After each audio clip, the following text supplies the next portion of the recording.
Ya, ya selamat pagi pemirsa.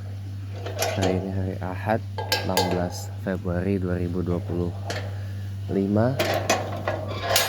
atau 17 Syakban 1446 Hijriah. Oke, teman-teman, rasanya gini ya.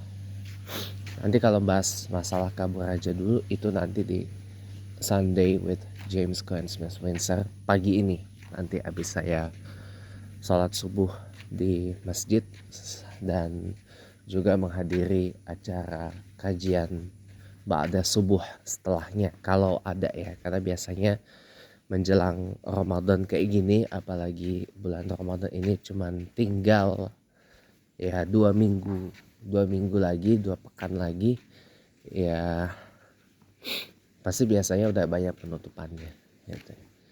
Nah teman-teman, saya mulai mengerti sekarang ya.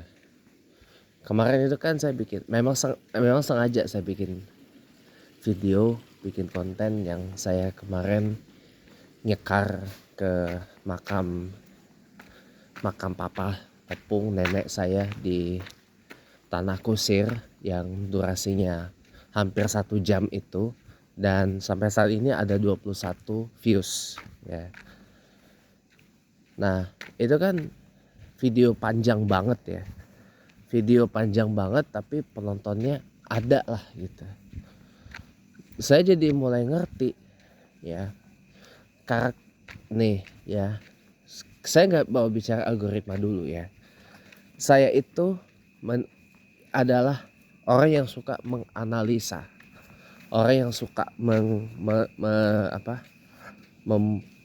membuat satu kajian sendiri ya, satu survei sendiri, tapi tidak lepas dari data dan sumber-sumber data yang akurat, yang sahih gitu ya. Jadi gini, YouTube Indonesia ini adalah sebuah industri kreatif yang potensial, bukan menjanjikan, potensial untuk menjanjikan ya. Karena content creating seperti ini masuknya ke ranah industri kreatif atau ekonomi kreatif ekonomi ya, selain ya UMKM. Oke. Nah,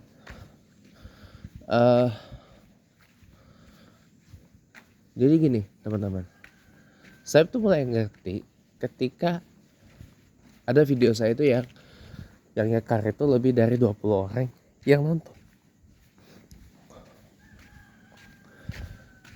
Apa yang membuat saya ngerti? Nah, karakteristik penonton YouTube Indonesia itu sama halnya dengan karakteristik penonton TV di Indonesia. Ya, apa itu? Langsung aja ya biar gak bertele-tele karena waktunya pendek. Konsumen TV dan YouTube Indonesia, penonton TV dan YouTube Indonesia di Indonesia itu adalah orang-orang yang lebih cenderung menyukai konten-konten, nomor satu ringan, yang kedua adalah konten-konten yang sifatnya lebih ke ranah personal dari orang itu. Makanya kenapa orang-orang sini lebih suka nonton satu, kalau nggak sinetron, infotainment selebritas ya contoh kayak yang masih ada sekarang, kayak Silet, kayak Ghost Spot, kayak Kiss, Halo Selebriti, itu contohnya yang masih ada sekarang ini.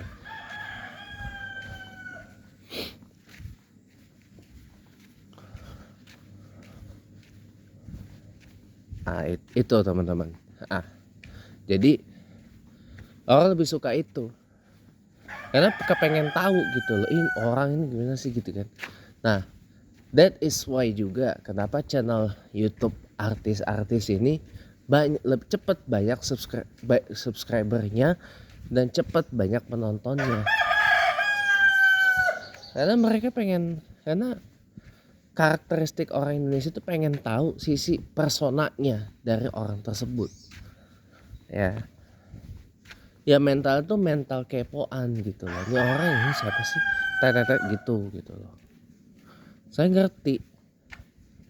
That is why kenapa infotainment laris. Bahkan sampai ada juga channel infotainment di YouTube. Oh banyak. Banyak kita nggak bisa nampik. Bahkan production house-nya infotainment aja pun punya channel YouTube. Punya, siapa yang bilang enggak? Discontinue tayangannya di TV, pindah ke YouTube. Kayak check and recheck. Discontinue di RCTI, tabloidnya hilang, pindah ke YouTube. Terus dulu ada sister programnya si LED ya, Intense itu ya, pindah ke YouTube. Ada infotainment zaman dulu di SCTV, Was-Was ya kan, pindah ke YouTube. Gitu loh. Jadi apa ya, itu pasti diminatin sama orang karena orang suka dengan kehidupan selebritas itu, pengen tahu ini kayak gimana. Nah itu teman-teman, yang tidak disukai itu adalah kalau saya bikin konten kayak politik, kayak sesuatu yang memberi informasi, pengetahuan dan edukasi gitu ya, itu gak banyak orang yang nonton. Dan kalaupun channel politik, kalaupun konten politik ya, orang Indonesia itu tidak pada umumnya kalau ngelihat TV atau YouTube politik ya, kebanyakan orang Indonesia itu satu nggak suka, yang kedua mereka nontonnya itu kalau cuma kepengen doang, kepengen ngebeo, bela idola politiknya, atau ngebeo pengen mengkritisi, tapi kritiknya ya maaf ujungnya adalah menghujat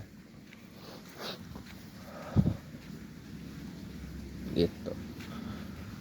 Saya kasihan sebenarnya kalau udah kritik tapi larinya ke arah hujatan, ya salah itu teman-teman. Jadi sebenarnya nggak terlalu suka dengan konten yang berat itu. Makanya TV berita kayak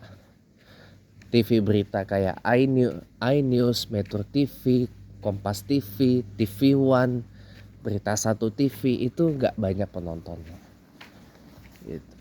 Dan program berita di TV hiburan pun juga banyak dipangkas.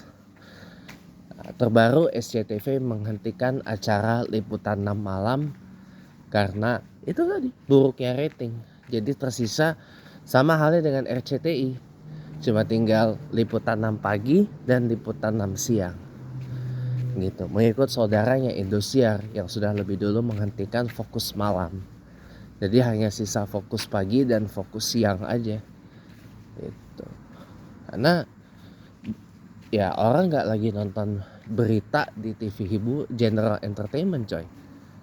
Orang kalau lihat berita pasti nangkringnya di TV berita atau lihat di YouTube sekarang, atau lihat di internet sekarang gitu.